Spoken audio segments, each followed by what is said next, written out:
안녕하세요. 저는 경기도 성남에 살고 있는 30대 중반의 미혼 여성입니다. 저에게는 3년의 연애 끝에 결혼을 결심한 남자친구가 있습니다. 그리고 정말 거짓말처럼 결혼 준비를 시작하자마자 저는 그 사람의 실체를 발견하고 파혼을 하게 되었습니다. 원래 예비 부부들이 결혼을 준비하는 과정에서 엄청나게 헤어진다고들 하잖아요. 제 주변에 서로 오랜 시간 잘만 만나오던 커플들도 막상 결혼 준비를 하다가 갈등이 생겨 끝내 헤어지는 경우가 많았고요. 그게 본인의 의사든 아니면 상대방의 의사든 혹은 시댁이나 친정 같은 제3자의 반대 때문이든 간에 말입니다. 저도 살면서 수많은 헤어짐을 목격했지만 그게 설마 저의 이야기가 될 거라고는 생각지도 못했습니다. 지금 생각하니 참 우습기도 하네요. 그렇게 많은 사람들이 헤어지는데 왜 나에게만큼은 그런 일이 절대로 없을 거라고 믿었었는지 말입니다. 아무튼 저의 지난 파혼 스토리를 얘기하면 제 친구들도 다 기가 막혀 할 만큼 어이가 없었는데요. 오늘 문득 제 친구가 저의 전남친을 길에서 봤다고 연락을 해왔길래 그때 얘기가 생각이 나서 이 사연을 보내봅니다. 혹시 결혼을 준비하고 계시거나 준비를 시작하려는 과정에서 뭔가 조금이라도 이상한 점을 느끼고 계시다면 저의 사연을 듣고 마음의 결정에 조금이나마 도움이 되었으면 하는 바람입니다. 저는 대학을 졸업하고 공무원으로 일을 하고 있습니다.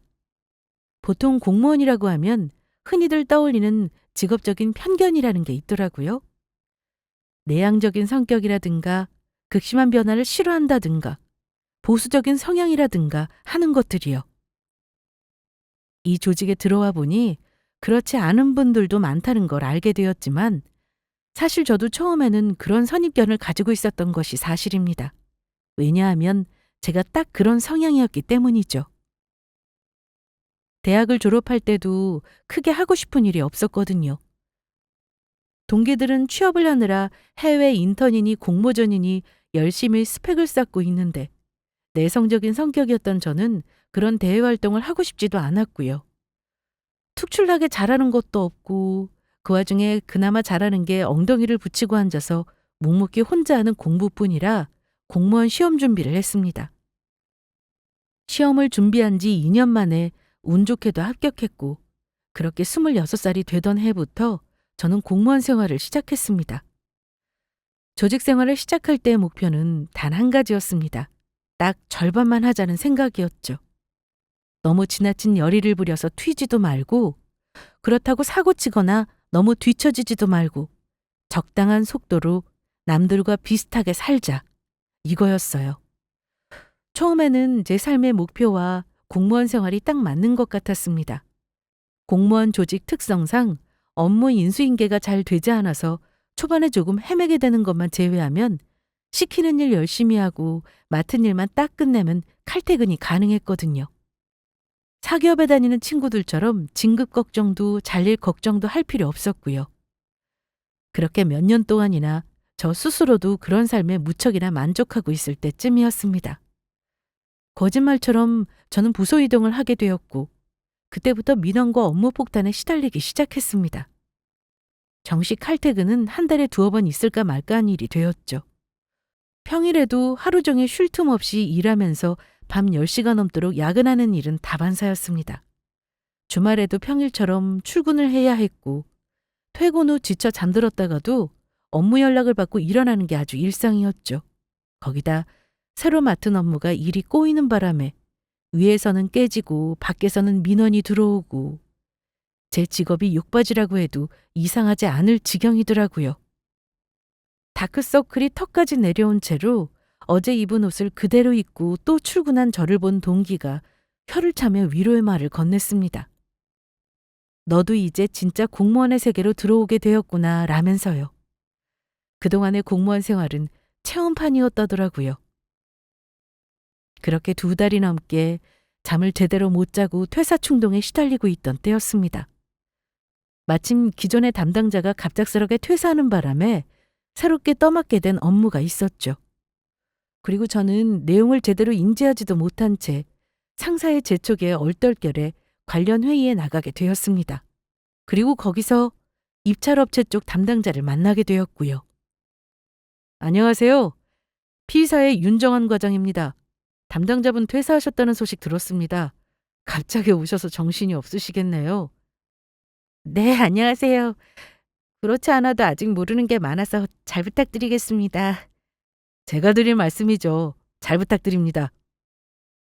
업체 담당자는 선하고 서글서글해 보이는 인상에 예의가 바르고 밝은 분이시더라고요.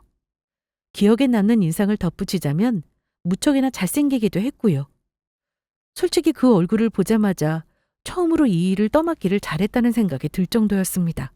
하지만 명함을 교환하고 제대로 된 인사를 나누기도 전에 일단 급한 업무 때문에 저희는 바로 미팅 용건으로 들어갔습니다. 대충 일을 마무리하고 저는 또 오후 회의 때문에 곧장 회사로 복귀를 해야 해서 급하게 헤어졌고요. 돌아오는 길에 어찌나 아쉽던지 나중에 또 볼 일이 있었으면 좋겠다는 생각을 잠깐 하기도 했었죠. 그런데 하늘이 제 소원을 들어주시기라도 한 건지 거짓말처럼 저희는 계속 마주치게 되었습니다. 추가로 발생한 이슈 때문에 계속해서 미팅을 해야 했거든요. 그분이 계속 담당자로 나오셨고요. 거기다 평일 주말을 가리지 않은 업무 때문에 저희는 수시로 연락을 해야 했죠. 일이 끝나면 너무 배가 고파서 24시간 패스트푸드점에서 햄버거라도 같이 먹는 상황이 계속 발생하다 보니 정이 들지 않을래야 않을 수가 없더라고요. 그 프로젝트가 끝나고 나서 한 달쯤 후에 저희는 결국 연애를 시작했습니다. 힘든 회사 생활에서도 남자친구는 저에게 언제나 힘이 되는 사람이었어요. 나쁜 일이든 좋은 일이든 언제나 제일 먼저 제게 달려와서 응원을 해주는 사람이었고요. 3년의 연애 기간 동안 저희는 잘 싸우지도 않았습니다. 처음에는 서로 알아가는 게 조심스러워서 싸울 일이 없다고 쳐도 몇 달쯤 지나 어느 정도 서로가 익숙해진 뒤에는 슬슬 단점이 보이기 마련이잖아요. 30 넘게 살아온 성인 남녀라면 서로 이해할 수 없는 부분이나 다른 점도 너무 많을 테고요. 하지만 남자친구는 만났던 초반부터 저에게 언제나 같은 모습이었습니다. 한결같이 다정하고 저에게 다 맞춰줬어요. 간혹 화가 나는 일이 있어도 성질 한번 부리는 일도 없었고요. 데이트 날만 되면 제 짧은 연애 경험에도 이건 좀 일반적이지 않다 싶을 정도로 이벤트도 많이 해줬고요. 만날 때마다 출장을 다녀올 때마다 선물을 사오는 건 기본이었어요. 하다못해 꽃 한 송이라도요. 그리고 남자친구가 관심과 애정을 쏟는 대상은 저뿐만이 아니었습니다. 미안해. 정말 많이 기다렸지? 내가 정신이 없어서 연락을 못했네. 아니야. 아버님 아프신데 다른 데 신경을 어떻게 써. 그것보다 아버님은 좀 어떠셔?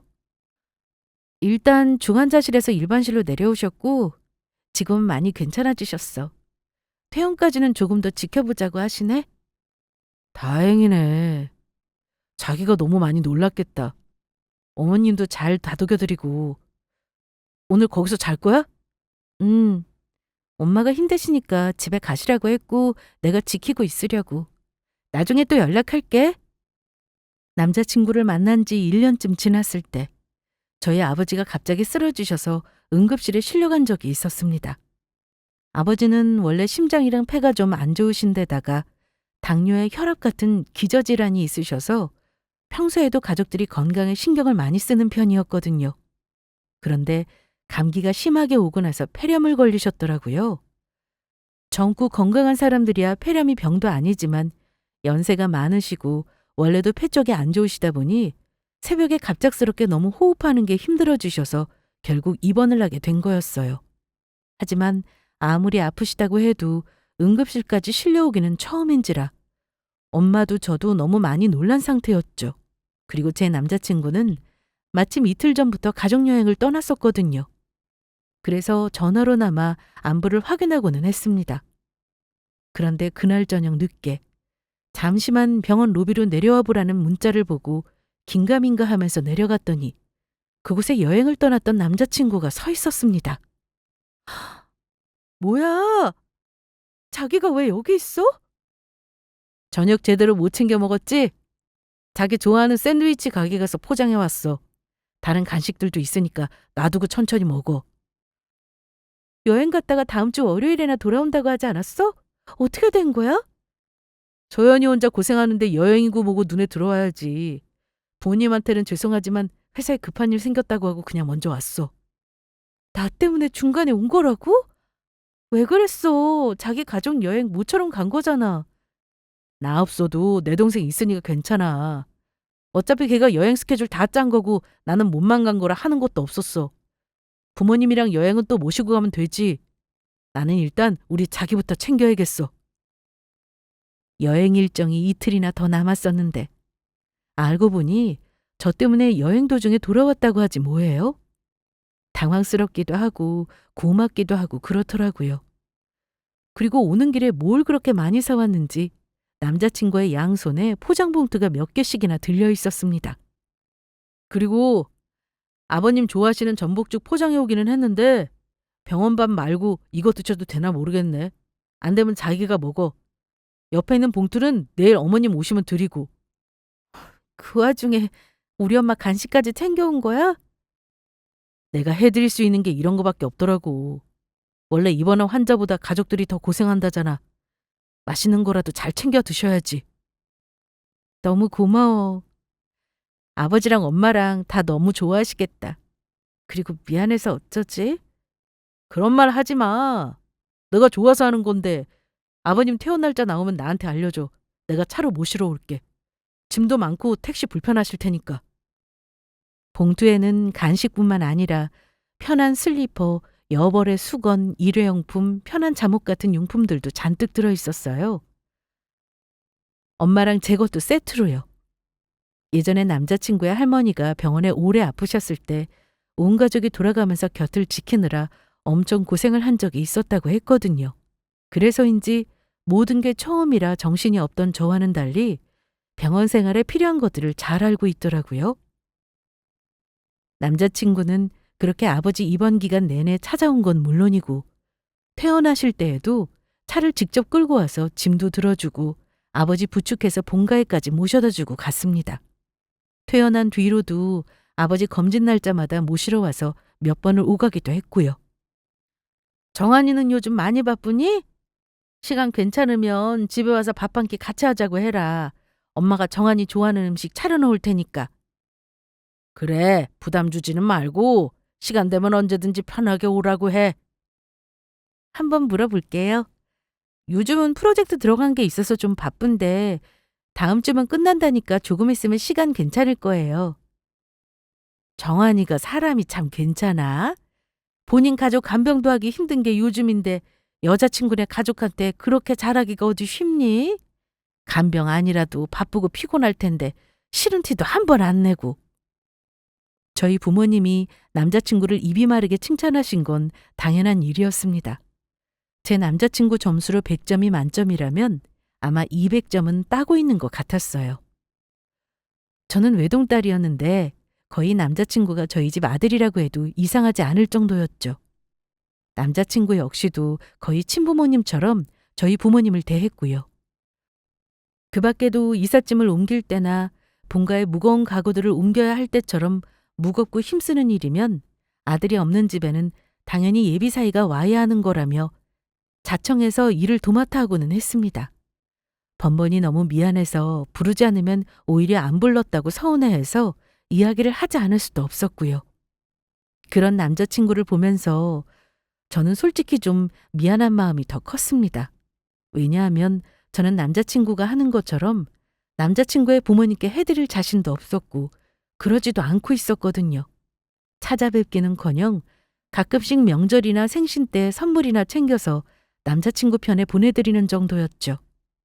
사실 이건 이유가 있기도 했습니다. 제가 살갑지 못한 성격이기도 했지만 뭐라도 할라치면 남자친구가 항상 막아서고는 했거든요. 이번 생신 때 자기 부모님 찾아가 뵐까? 뭐하러 그래? 됐어. 선물도 안 보내도 돼. 그래도 어떻게 그래. 자기는 우리 부모님 생신 때 매번 와서 선물도 챙기고 하는데. 결혼하면 하기 싫어도 하게 되어 있어. 연애할 때는 예비 며느리 노릇 안 해도 돼. 내 동생이 그러는데 여자는 결혼 전에 남자 부모님 만나면 부담스러운 일만 생긴다더라. 그러니까 예비 영수는 결혼할 때 인사드리는 거 아니면 절대 데리고 오지 말래. 이런 사람을 어떻게 사랑하지 않을 수가 있었을까요? 제가 남자친구와의 결혼을 꿈꾸게 된 건 정말 당연한 일이었습니다. 사실 저는 그 사람을 만나기 전까지만 해도 결혼에는 부정적인 사람이었어요. 연애는 해도 결혼은 하지 않겠다고 생각했던 비혼주의자였거든요. 요즘처럼 혼자 살기도 힘든 세상에서 누군가와의 평생을 결심하는 건 너무 막연하고 비현실적인 일이라고 생각했기 때문이었습니다. 하지만 저의 그런 생각은 차츰 바뀌어 갔습니다. 만난 지 딱 3년이 되던 해에 남자친구는 저에게 프로포즈를 했고 저희는 드디어 본격적으로 결혼을 준비하는 예비 부부가 되었습니다. 제 인생에는 없을 거라고 생각했던 결혼이 그렇게 성큼 제 눈앞에 다가와 있었죠. 결혼 소식을 전하자 누구보다 기뻐했던 건 바로 저희 부모님이셨습니다. 애들도 아니고 그 나이에 3년이나 만났으면 결혼할 때도 됐지. 정한이라면 아버지는 대찬성이다. 안 그래도 너희 아버지랑 나랑 결혼 이야기를 언제나 꺼내나 기다리고 있었어. 너희가 빨리 결혼을 해야 우리도 마음을 놓지. 그래, 그 집에서는 뭐라고 하셨다니? 뭘 뭐라고 해요. 좋다고 하셨대요. 우리 편할 때 집에 인사 오라고 하시면서. 그동안 계속 정한이만 우리 집에 왔지. 너는 정한이 부모님을 이번에 처음 뵙는 거잖니. 사람은 첫인상이 정말 중요하니까 단정하게 잘 입고 가렴. 뵙는 건 처음이어도 옆에서 전화 바꿔서 어머님이랑 통화는 가끔씩 했어요. 제가 알아서 잘할게요. 걱정 마세요. 말은 그렇게 했지만 솔직히 예비 시부모님을 처음 뵙는 거라 조금 긴장이 되기도 했습니다. 머릿속으로는 그런 생각도 했었죠. 부모님 때문에 결혼이 파토나는 경우도 많다던데 남자친구가 말리더라도 한 번쯤은 미리 배워둘 걸 그랬나 싶기도 했고요. 꼭 예비 시부모님 문제가 아니라 그쪽에서 저를 마음에 들지 않는다고 하실 수도 있으니까요. 때늦은 후회를 해봐야 이미 늦은 일이었지만요. 안녕하세요. 어머님, 아버님. 처음 뵙겠습니다. 우리 예비 며느리 드디어 이렇게 만나보는구나. 어서 와라. 날도 추운데 얼른 들어오거라. 하지만 제 우려와 다르게 예비 시댁 식구들은 너무 좋으신 분들이셨어요. 처음 보는 제 손을 꼭 잡으시며 벌써부터 우리 며느리라고 불러주셨죠. 제가 수족냉증이 있어서 손이 많이 차가운 편이었거든요. 예비 시어머니는 제 손이 너무 차갑다며 따뜻한 차를 내어주시고 전기 히터도 제 앞으로 당겨주시는 등 한참 걱정해 주셨고요. 남편과는 3살 터 어린 예비 시동생도 말주변도 좋고 성격도 좋아 보였습니다. 가끔씩 어색한 정적이 돌 때마다 먼저 분위기를 환기시키면서 배려해 주었고요. 저는 이렇게 환영해 주실 줄 알았으면 진작 인사를 드릴 거 싶은 생각까지 들더라고요. 그 집에서 저는 맛있는 밥도 먹고 차도 마시고 디저트까지 먹은 후에야 부른 배를 안고 자리에서 일어났습니다. 제 예상과 조금 다른 부분이 있었다면 딱 한 가지. 남자친구의 본가가 제 생각보다 조금 더 오래되고 낡아 보였다는 점이었습니다. 솔직히 말하자면 예상보다 훨씬 더 많이요. 사실 남자친구가 예전에 지나치듯이 언급한 적이 있기는 했습니다. 집이 많이 낡았다고요. 그래서 대충 짐작은 하고 있었습니다. 본가가 40년이 넘은 아파트라고 전해 듣기도 했고요. 남자친구는 본가를 나와서 살고 있지만 그전에는 4식구가 함께 살았다는데 그러기에는 턱없이 좁은 집이기는 했습니다. 하지만 경사가 크게 진 곳에 있는 오래된 복도식 아파트라는 전형적인 모습은 둘째치고 집 내부도 많이 어수선한 모습이라 더 그랬던 것 같습니다. 정리가 잘 안 되는 것 같았어요. 좁은 집의 특징으로 수납 공간이 부족해서 물건들이 잔뜩 밖으로 나와 있어서기도 했겠지만요. 갖가지 세제 리필들과 큰 포대에 담긴 채 놓여있던 쌀들 사이에서 식사를 하면서 조금 당황스럽기는 했지만 그래도 가족끼리 정이 깊어서 좋아 보인다는 생각을 했습니다. 예비 시부모님 사이도 엄청 좋아 보이셨고요. 언젠가 남자친구와 저도 저 두 분처럼 다정한 부부로 늙어갈 수 있다면 소원이 없겠다는 생각도 했어요. 아무튼 예비 시댁 인사라는 큰 산을 넘겼으니 어려운 일들은 절반쯤은 해결된 것 같았습니다. 상견례 일자를 제외하고는 결혼식을 어디서 하건 날짜를 어떻게 정하건 나머지 일들은 다 저희 뜻대로 하라고 하셨거든요. 양가 부모님들이 다 저희 뜻에 맞추겠다고 하셨고요. 그래서 저희는 본격적으로 결혼 준비에 속도를 내기 시작했습니다. 마침 남자친구의 회사 일정과 제가 맡은 업무가 끝나는 시기가 비슷해서 그대로 결혼식 날짜를 잡았죠. 웨딩홀 패키지로 선택한 플래너를 따라가는 거라 딱히 할 일이 많지 않을 거라고 생각했는데 그래도 결혼 준비는 만만치 않았습니다. 새삼 비용 절감을 위해서 셀프로 웨딩 준비를 한다는 커플들이 존경스럽기까지 할 정도였죠. 저희는 아침에 눈을 뜨면 회사를 가고 회사를 마치면 결혼 준비를 하러 다니고는 했습니다. 주말도 어김없었죠. 그렇게 오늘이 며칠인지도 모를 정도로 시간이 정신없이 흘러갔습니다. 하지만 정신없는 그 와중에도 다행인 건 여기까지 결혼 준비를 하면서 아직 단 한 번도 남자친구와 다툰 적이 없다는 점이었습니다. 역시 이 사람이라면 평생을 믿고 함께해도 슬플 일이 없겠다 싶었죠. 그러던 어느 날이었습니다. 남자친구가 갑자기 중요하게 할 말이 있다고 퇴근하고 만나자고 하더라고요. 뭐냐고 물었더니 이야기가 길어질 것 같다며 나중에 설명하겠다고만 했고요. 너무 진지하게 말을 하니까 궁금해서 일이 손에 잡히지 않더라고요. 저는 퇴근하자마자 바로 남자친구를 만나서 자세한 사정을 듣게 되었습니다. 그리고 그 내용은 너무나 뜻밖이었고요. 그러니까 신혼집을 구할 돈이 없다고? 어, 너무 미안해. 진짜 갑자기 사정이 그렇게 됐어. 한마디로 요약하자면 결혼 자금을 다 써서 신혼집을 구할 돈이 없다는 이야기였습니다. 상상도 못했던 이야기에 너무 당황스러워서 저는 순간 할 말을 잃었습니다. 남자친구의 말에 의하면 예비 시댁 사정이 갑자기 어려워졌다고 합니다. 사실 예비 시아버지는 시어머니와 함께 음식점을 운영하고 계셨습니다. 그동안은 장사가 잘 되는 편이어서 예비 시부모님 두 분을 제외하고도 일하는 직원을 10명 넘게 고용할 정도였다고 합니다. 그런데 작년에 맞은편에 바로 경쟁 프랜차이즈 음식점이 크게 들어서면서부터 영업이 어려워지기 시작했다고 하더라고요. 매출이 점점 줄어들다 못해 급기야는 직원들을 내보내고도 장사가 잘 안 되는 바람에 적자까지 보게 되었다고요. 거기다 음식점이 지하철 쪽 대로변에 있어서 자릿세도 이만저만이 아니었고요. 그동안은 오래 장사를 해서 임대인이 사정을 봐주었지만 가게 월세를 3달치나 밀리게 되자 더 이상은 안 되겠다며 나가라는 통보를 했다고 합니다. 그래서 밀린 월세를 내고 내보냈던 직원들 월급도 아직 몇 명은 정산을 못했거든. 월급도 다 계산해서 주고 또 부모님 새로 다른 가게 자리도 알아봐드려야 하는데 갑작스럽게 구하려니까 돈이 없더라고. 어쩔 수가 없었어. 그래서 결혼 자금을 한 푼도 안 남기고 다 쓴 거야? 아니, 그건 아니고. 결혼식 비용은 남겨뒀는데 당장 신혼집 구할 돈이 부족해. 아무래도 대출을 받아야 할 것 같은데 요즘 대출 금리도 너무 비싸다고 하고. 사실 아버지 가게 차릴 때 내 명의로 대출 받아들인 것도 아직 남아있거든. 대출금을 갚기는 아버지가 갚으시지만 그래도 대출을 더 받기도 부담스럽고 많이 나오지도 않을 것 같아. 그런 거면 나랑 상의라도 좀 하지.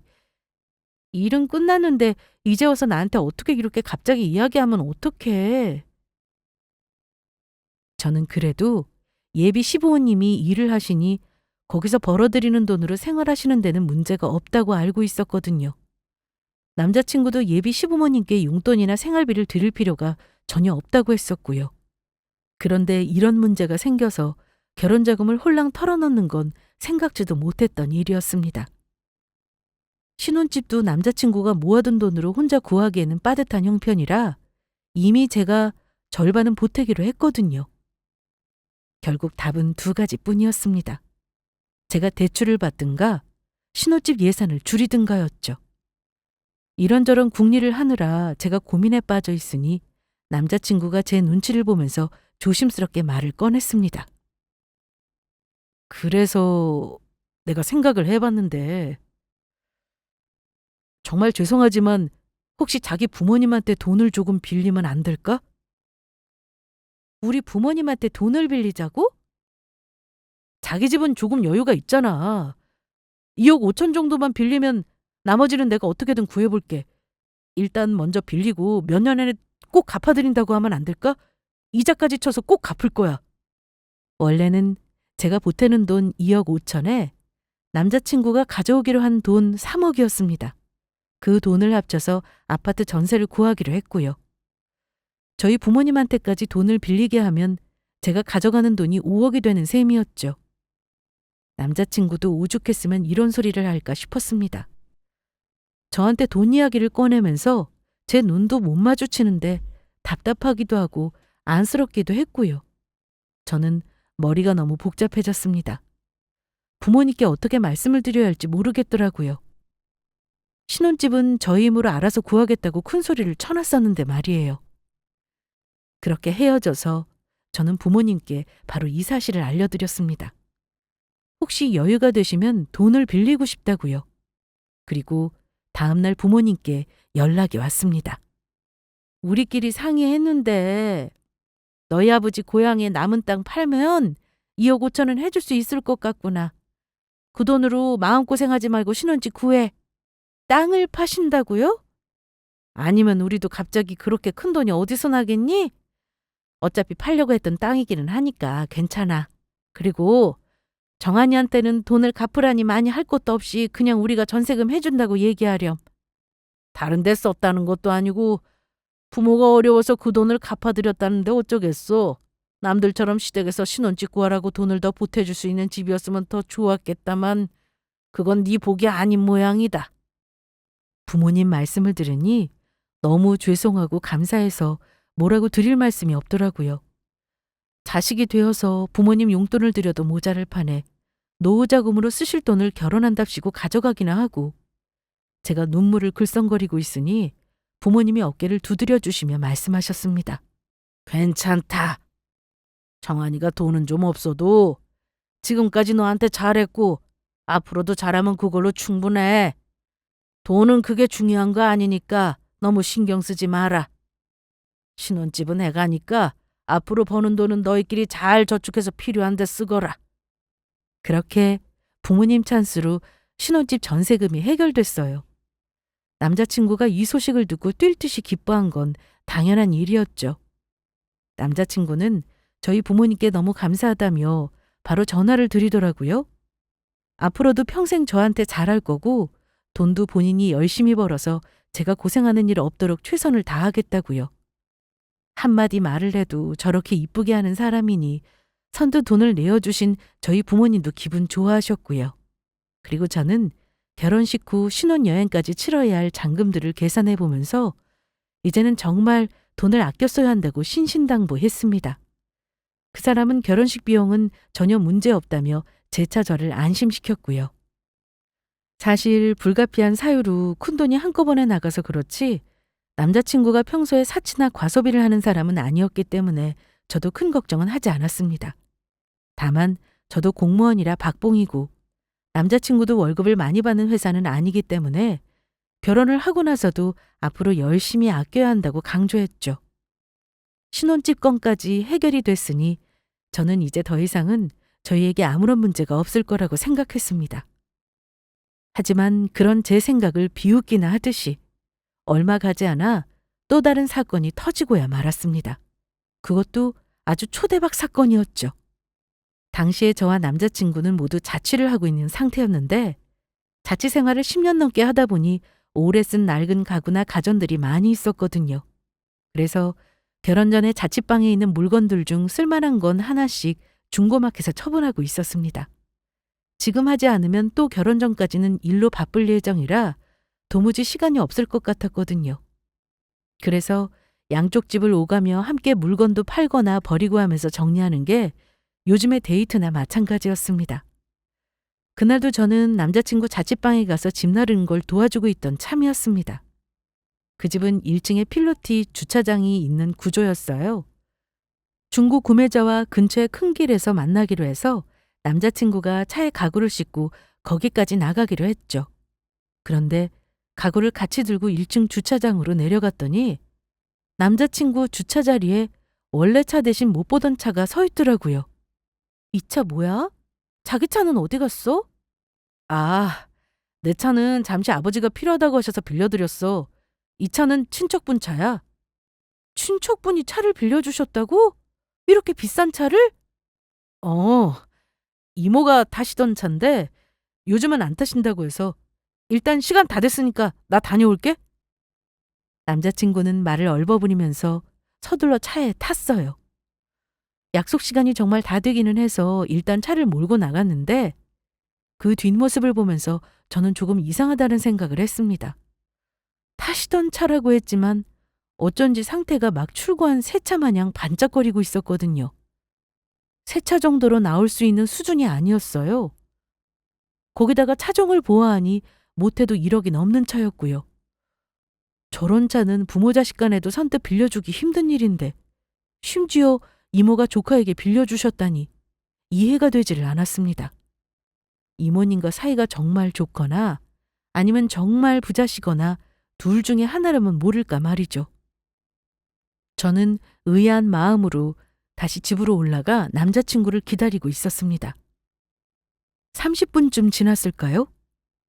3분도 되지 않은 거리에 요 앞 대로변이 약속 장소였는데 30분이 넘도록 오지 않길래 저는 창문을 열었습니다. 창문을 열면 바로 작은 골목이라 차가 들어오는 걸 볼 수 있었거든요. 그런데 창문을 열자마자 남자친구의 목소리가 작게 들리더라고요. 1층 필로티 주차장에서 누군가와 통화를 하고 있는 모양이었습니다. 남자친구 집이 바로 2층이라 밖에서 하는 대화가 창문을 열고 귀를 기울이면 작게 들리는 정도였거든요. 겨울이라서 창문을 열 일이 잘 없었지만요. 저는 웃으며 1층으로 마중 나가려고 창문을 막 닫으려던 참이었습니다. 그런데 그 순간 이상한 말이 들리더라고요. 그렇다니까. 소연이 걔는 내 말이면 다 믿어. 아까 차도 이모네 차라고 둘러대니까 그런 거보다 하더라니까. 엿듣고 싶진 않았지만 다른 것도 아니고 제 이름이 나오니 계속 듣고 있지 않을 수가 없었습니다. 엄마, 걱정하지 말라니까요. 차는 지금 샀다고 하면 난리가 나지.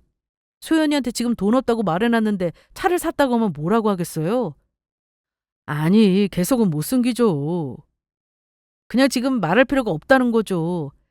결혼하고 나서는 이모가 그냥 주셨다고 둘러대든지 아니면 샀다고 하고 비 조금만 맞춰주면 돼. 그때 가서 이미 산 차를 걔가 뭐 어쩌겠어요. 설마 해서 계속 듣고 있었는데 너무 어이가 없어서 기가 막히더라고요. 저는 제가 들은 이야기가 맞는지 정말 지금 저 말을 하는 사람이 제 남자친구가 맞긴 한 건지 믿기지가 않을 정도였어요. 안 그래도 차 대출 잔금 때문에 골치 아팠는데 잘 됐지 뭐예요.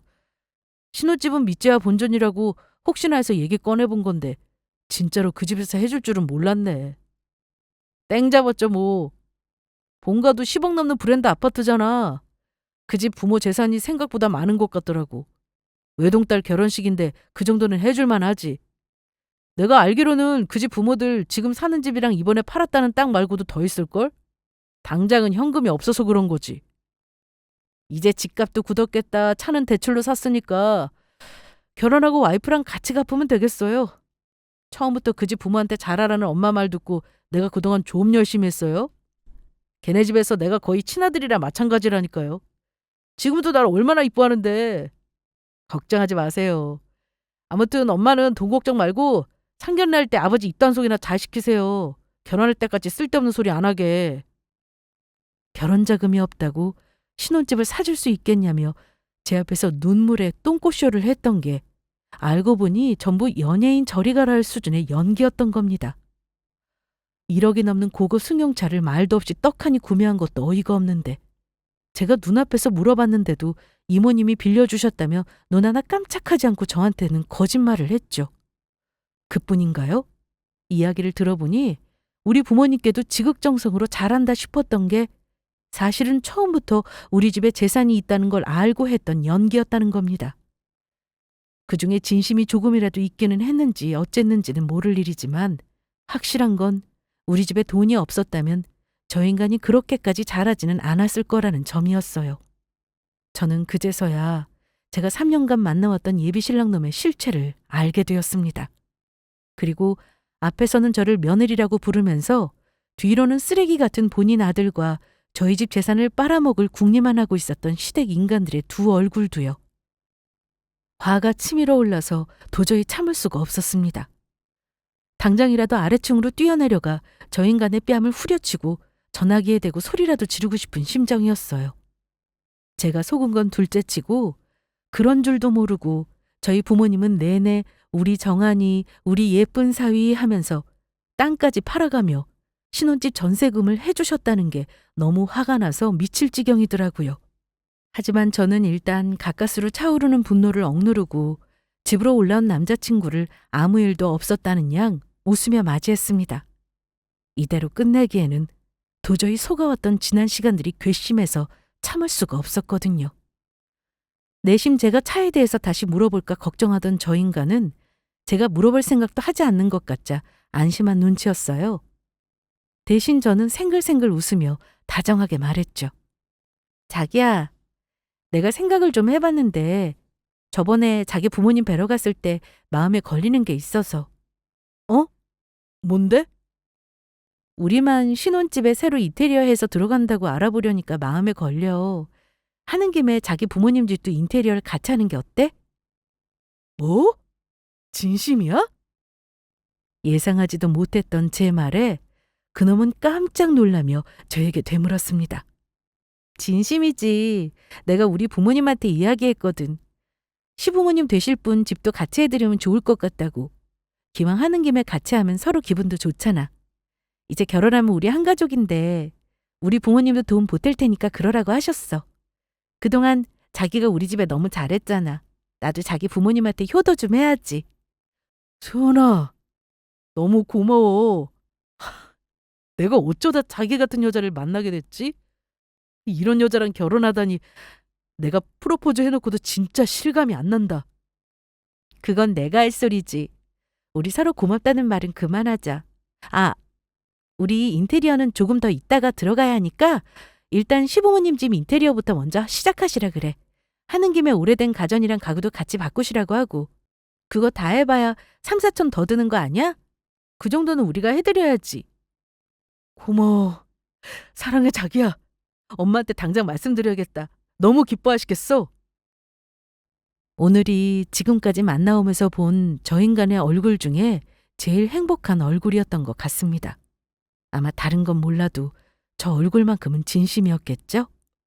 얼마 후 예비시댁에서는 곧바로 대대적인 인테리어 공사에 들어갔다는 소식이 들려왔습니다. 인테리어를 하는 동안은 잠깐 친척집에 가 있는다고 했고요.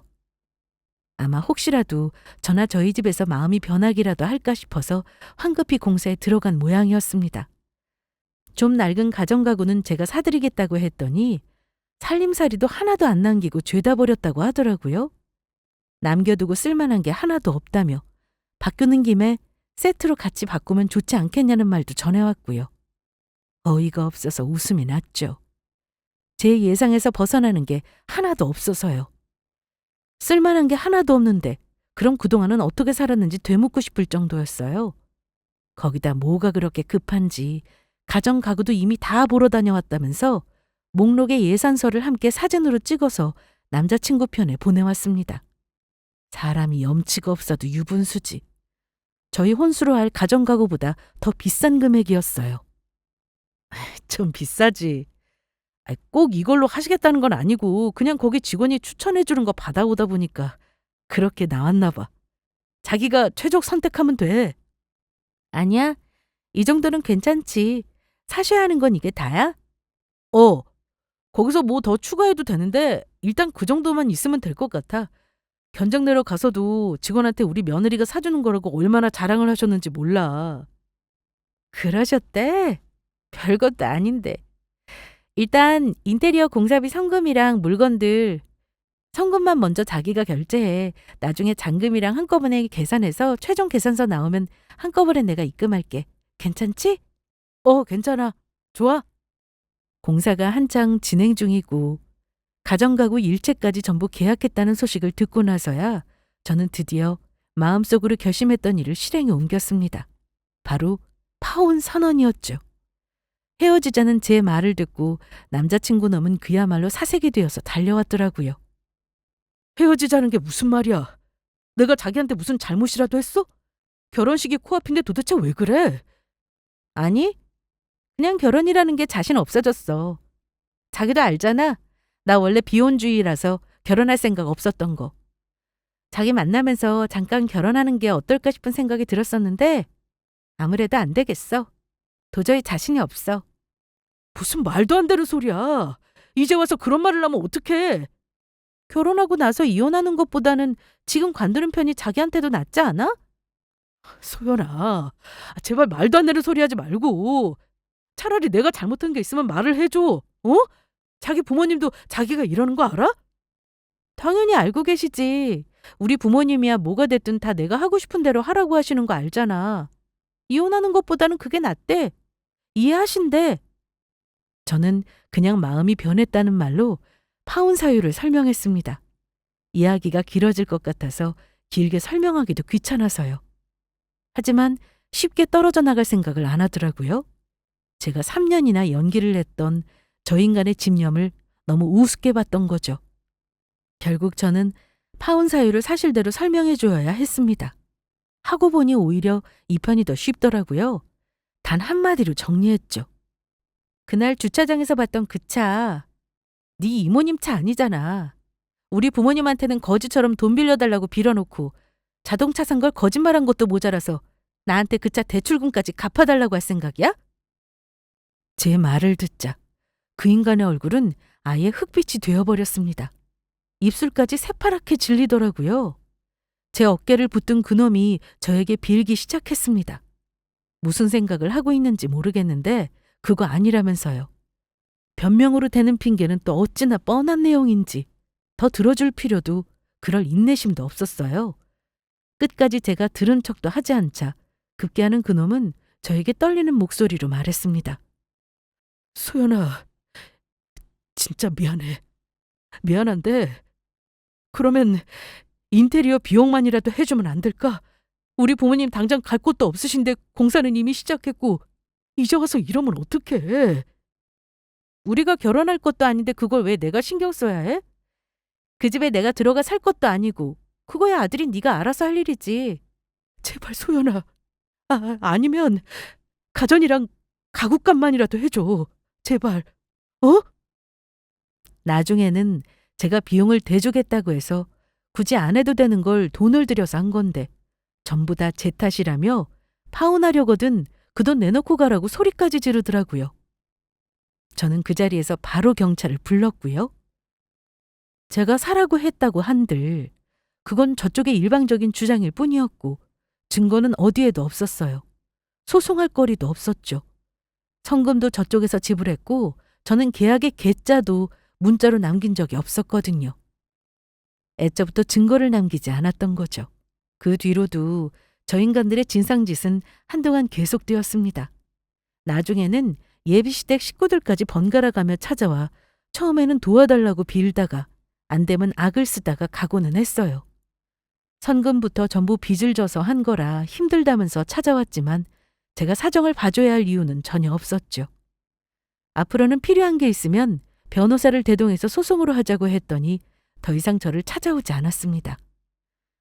제 인생에서 드디어 저 인간들이 완전히 떨어져 나가게 된 거죠. 벌써 이 모든 일이 정리된 지도 반년의 세월이 흘렀습니다. 지난 3년의 시간보다 더 길게 느껴졌던 3개월간의 파혼 과정이었네요. 앞으로는 사람의 진심을 믿는다는 게 그렇게 쉬운 일이 될 것 같지는 않습니다. 그 와중에서 저를 무조건적으로 지지해주고 아껴주신 부모님의 사랑만은 다시 확인할 수 있었고요. 여기까지 들어주셔서 감사합니다.